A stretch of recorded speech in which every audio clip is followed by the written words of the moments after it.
जानेंगे कि रचना के आधार पे शब्द कितने होते हैं। तो रचना के आधार पे शब्द जो है 3 होता है, ठीक है? कितने? 3। अब मैंने उत्पत्ति के आधार पे शब्द कितने बताए थे, तो उत्पत्ति के आधार पे 4 होते हैं और रचना के आधार पे 3 होते हैं। ये आप लोग ध्यान रखना, ठीक है? अब कौन-कौन से होते हैं, तो रूढ़ होते हैं, यौगिक होते हैं, योग रूढ़ होते हैं, ठीक है? 3 होते हैं।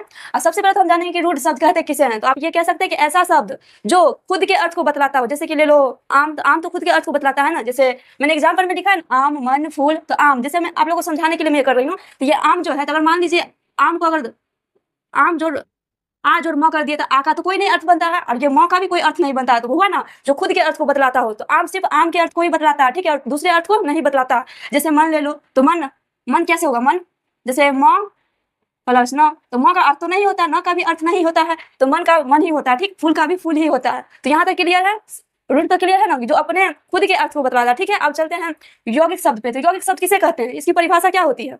यौगिक शब्द उसे कहेंगे जो शब्द 2 या 2 से अधिक शब्द से मिलकर बनते हैं, उसे यौगिक कहते हैं, ठीक है? जैसे में आप क्या कर सकते हो, प्रधान मंत्री।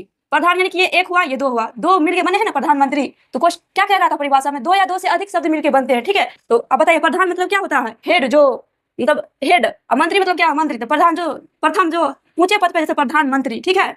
अब जैसे पाठ, पाठ मतलब क्या होता है? जहाँ विद्यार्थी लोग पढ़ाई करते हैं। शाला मतलब घर, यानी कि जहाँ विद्यार्थी पढ़ाई करते हैं उसे क्या कहते हैं? पाठशाला। यानी कि 2 शब्द मिलके बना है पाठशाला, पाठ प्लस शाला, पाठशाला, ठीक है? तो फॉर्म की परिभाषा में क्या कहा? 2 या 2 से अधिक शब्द मिलके। तो मैं बता दी हूँ कि पाठ प्लस शाला यानी 2 शब्द मिलके बना है पाठशाला, ठीक है? तो यौगिक भी क्लियर है। अब चलते हैं योग रूढ़ पे। योग रूढ़ क्या किसे कहेंगे? योग रूढ़ की परिभाषा क्या होती है?